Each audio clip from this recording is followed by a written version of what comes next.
Hello dear friends. इस video में हम सर्वेइंग के एसएससी जेई में पूछे गए क्वेश्चन को डिटेल में डिस्कस करूंगा, तो वीडियो को स्टार्टिंग से एंड तक देखें। Question 16, which one of the following survey is used to define the property line. Property line को डिफाइन करने के लिए कौन सा सर्वे होता है? Option A city survey, option B cadastral survey, option C land survey, option D topographical survey. तो property line को डिफाइन करने के लिए कौन सा सर्वे होता है वो देखते हैं। Cadastral survey is used to define the property line. जो कैडेस्ट्रियल सर्वे होता है वो प्रॉपर्टी लाइन को डिफाइन करता है एंड लैंड्स एरिया को कैलकुलेशन करता है। They are also made to fix the boundaries of municipalities and state of federal jurisdiction. जो बाउंड्री होती है म्यूनिसिपालिटीज की वो फिक्स करता है एंड संघीय क्षेत्राधिकार की बाउंड्रीज को भी फिक्स करता है। तो हमारा क्वेश्चन 16 का आंसर बी सही रहेगा, कैडेस्ट्रियल सर्वे। कैडेस्ट्रियल सर्वे होता है वो प्रॉपर्टी लाइन को डिफाइन करता है। Question 17, with an increase in denominator of the representative fraction the scale of the map will. जो रिप्रेजेंटेटिव फ्रैक्शन होता है उसका डेनोमिनेटर को हम इंक्रीज करेंगे तो स्केल मैप का स्केल कैसा होगा? Option A decrease, option B either decrease और increase, option C increase and option D है remain same. As denominator increase scale of map decrease. जब डेनोमिनेटर इंक्रीज होगा तो इसका स्केल डिक्रीज होगा, यानी कि 1/1000 scale is larger than 1/10,000 scale. जो 1/1000 स्केल है वो बड़ा होगा 1/10 स्केल से। क्वेश्चन 17 का आंसर ए सही होगा। जब हम रिप्रेजेंटेटिव फ्रैक्शन का डेनोमिनेटर को इंक्रीज करेंगे तब scale of the map will be decrease होगा, यानी कि क्वेश्चन 16 का आंसर ए सही होगा। Question 18, in geodetic survey sum of all the internal angle of spherical triangle should be. जब हम जियोडेटिक सर्वे में स्फेरिकल ट्रायंगल का sum of all internal angle को करेंगे तो क्या होगा? Option A equal to 180 degree, option B equal to 360 degree, option C greater than 180 degree, option D है less than 180 degree. Geodetic survey sum of all the internal angles of spherical triangle should be greater than 180 degree.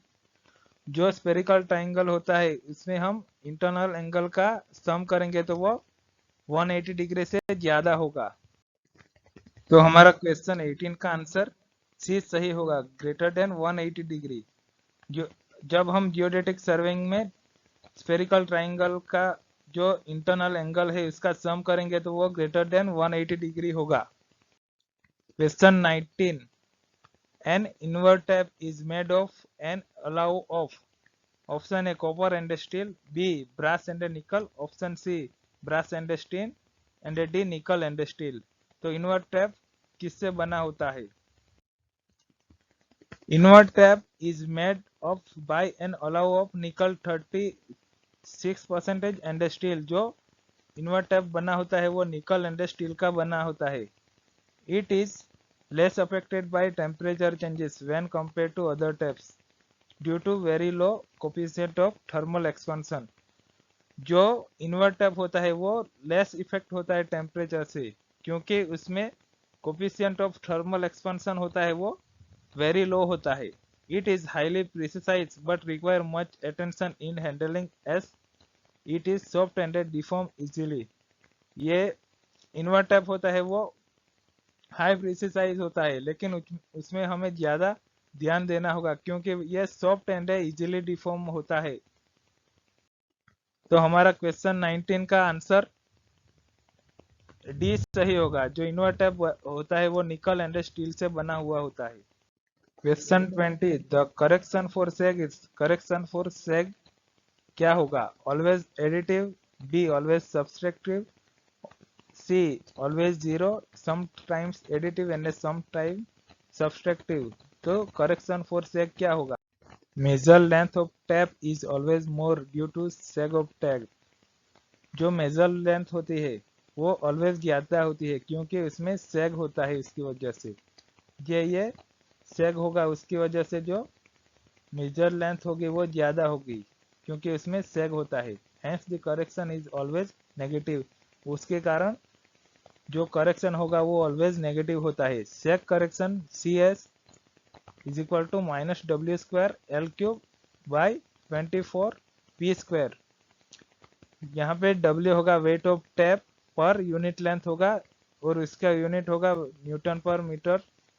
Length होगा वो L is equal to length of tape suspended between support in meter, जो दो support हो गए उसके बीच का length of tape होगा L में। And P is applied pull in newton, जो P क्या होगा तो P होगा जो हम कितना पुल अप्लाई करते हैं वो। तो हमारा क्वेश्चन 20 का आंसर बी होगा, ऑलवेज सब्सट्रैक्टिव। जो करेक्शन फॉर सेग होता है वो ऑलवेज सब्सट्रैक्टिव होता है एंड उसका एरर होता है वो ऑलवेज पॉजिटिव होता है। Question 21, the construction of optical square is based on the principle of. जो ऑप्टिकल स्क्वायर होता है वो कौन से प्रिंसिपल पे बेस्ड होता है? Option A reflection, option B refraction, option C double reflection, option D double reflection. The angle between surface is kept 45 degrees, so the light after double reflection is an right angle to incident ray of light। जो angle होता है वो होता है 45 degree and उसमें double reflection के principal पे काम होता है। द ऑप्टिकल स्क्वायर होता है वो more convenient and more accurate होता है क्रॉस टैब से। तो जो ऑप्टिकल स्क्वायर होगा वो डबल रिफ्लेक्शन पे बेस पे होगा। Question 22, the limiting length of an offset does not depend upon. जो ऑफसेट होगा वो किस पे डिपेंड नहीं होगा? Accuracy of work, method of setting out perpendicular, scale of plotting, D है indefinite features to be survey. Limiting length of an offset depends upon. जो offset होगा वो किस पे डिपेंड होगा? Degree of accuracy desired, method of setting out perpendicular, nature of ground and scale of plotting. तो हमारा answer क्या सही होगा? एक्यूरेसी ऑफ वर्क इस पे भी डिपेंड होगा, method of setting out perpendicular इस पे भी डिपेंड होगा, स्केल ऑफ प्लॉटिंग इस पे भी डिपेंड होगा, लेकिन इनडिफाइनाइट फीचर टू बी सर्वे इस पे डिपेंड नहीं होगा। तो हमारा क्वेश्चन 22 का आंसर डी सही होगा।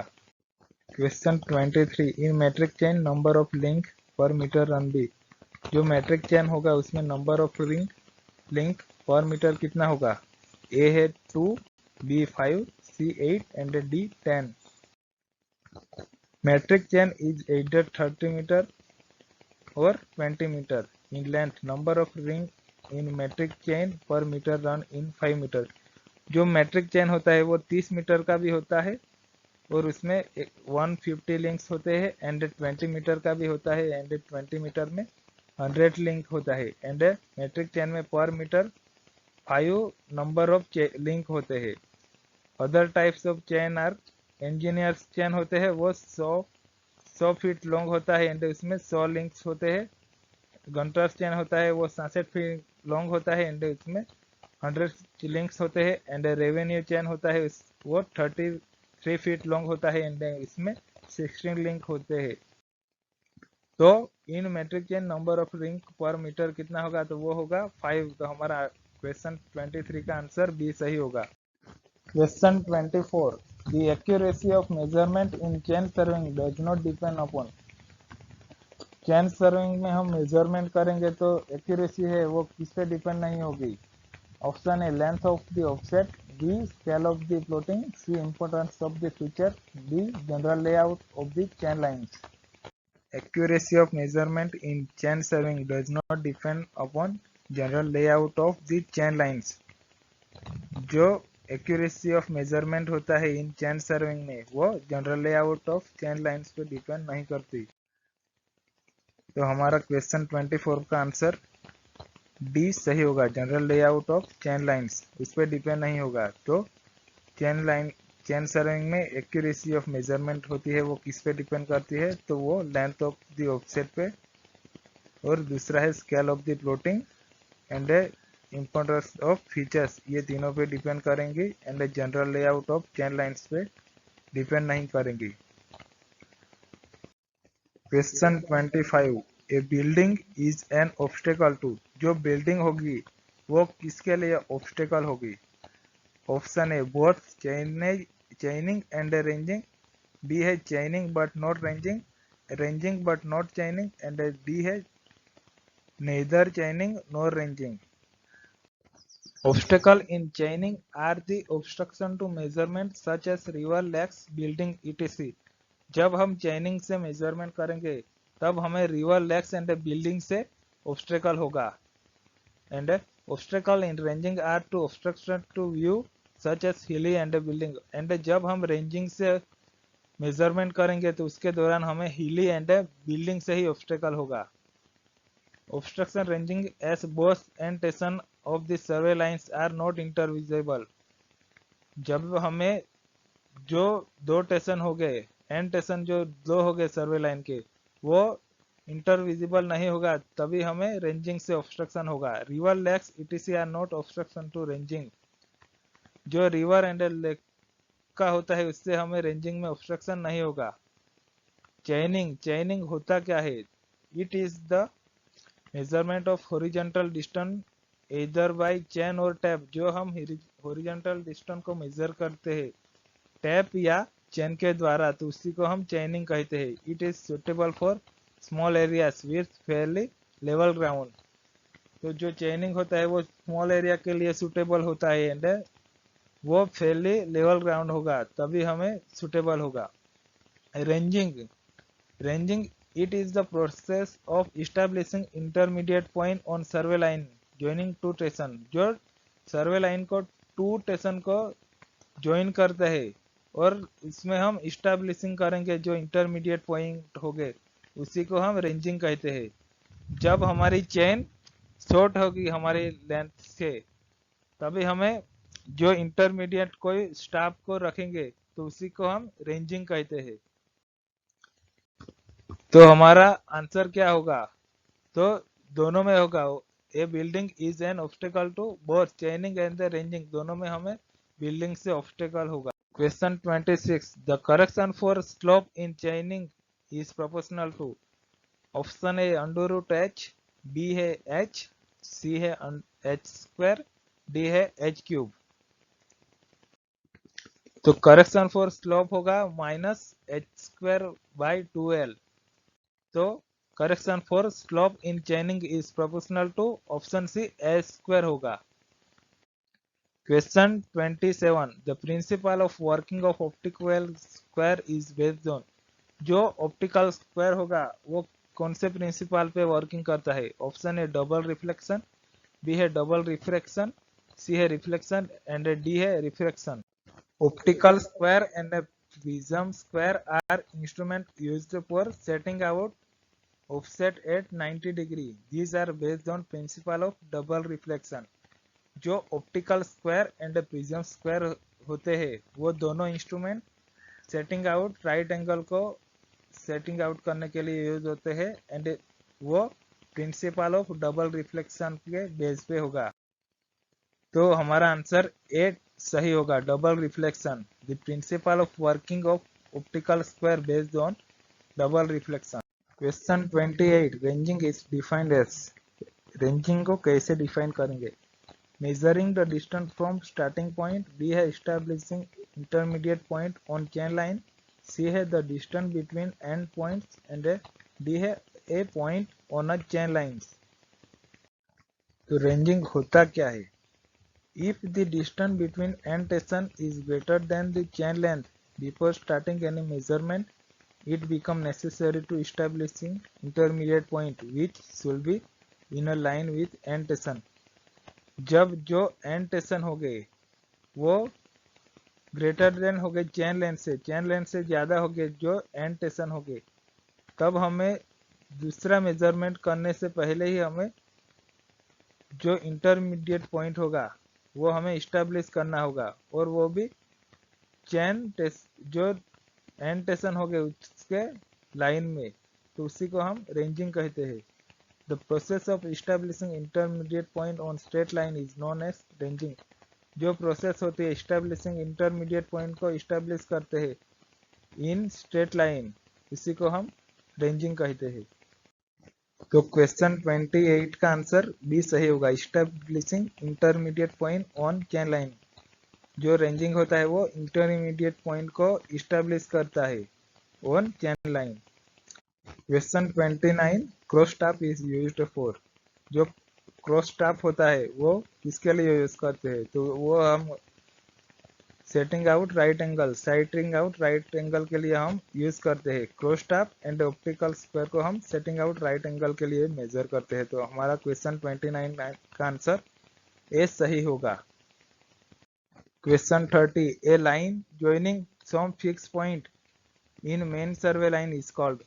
जो लाइन जो ज्वाइनिंग होती है some fix point on main survey line, तो उसे हम क्या कहेंगे, check line, tie line, chain line, base line. तो ये चारों चार ऑप्शन होते क्या हुए वो देखते हैं।